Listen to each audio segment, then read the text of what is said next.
One of my friends told me that you can't win a fantasy league without making trades and with the team you drafted, so I think that you have to make trades to compete. It was my first year in the HPU Fantasy Football League. I was really excited to get into it. I hadn't played fantasy before, but a lot of my friends had talked about it, so I'm excited to delve into it. This is my first year as commissioner of the HPU Fantasy Football League. I've been playing fantasy football for my whole life, but this is my first year in this league. I think my draft went really well. I picked up Michael Thomas, 5th overall, who's an incredible, actually the best receiver, especially last year. He didn't get injured once, and he put up an average of about 25 fantasy points a game. And then I also picked up Austin Eckler, which I need a very good running back, and Austin Eckler was also a top draft pick last year. And then I picked up my second receiver, Adam Thielen, because he always puts up good points every year. I felt pretty confident coming out of the draft. I was able to get Ezekiel Elliott and Travis Kelce in the first and second round, and those are two players that are consistent and I knew could help me win a championship, although I knew that there was some work to be done and I would have to make some moves.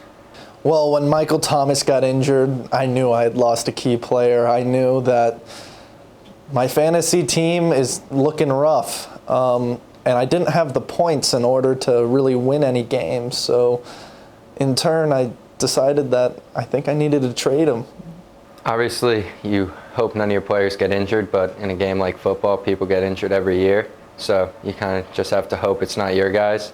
And luckily, none of my guys have been injured yet. And I'm willing to trade for people who are injured because I know some owners are willing to move on from that because they need a win now. I wanted to get either Ezekiel Elliott or Travis Kelce, but they were Pete's top 2 picks, and he told me he was not going to be able to trade them. So I thought to myself that Robert Woods was another good player that he had, and I really needed a receiver to replace Michael Thomas because he's out, obviously, and I need points now.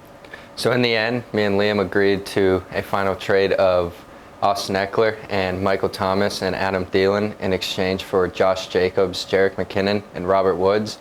And I feel like it was a good trade for the both of us because I got 2 players who can't play for me right away, but come playoff time, they're going to be able to start and make my team better. I think I'm going to finish the league well near the top, definitely going to make a playoff spot. I'm super happy that I traded Michael Thomas because I need players now, and since I have the players, they've been doing well consistently, I'm going to win a lot of games.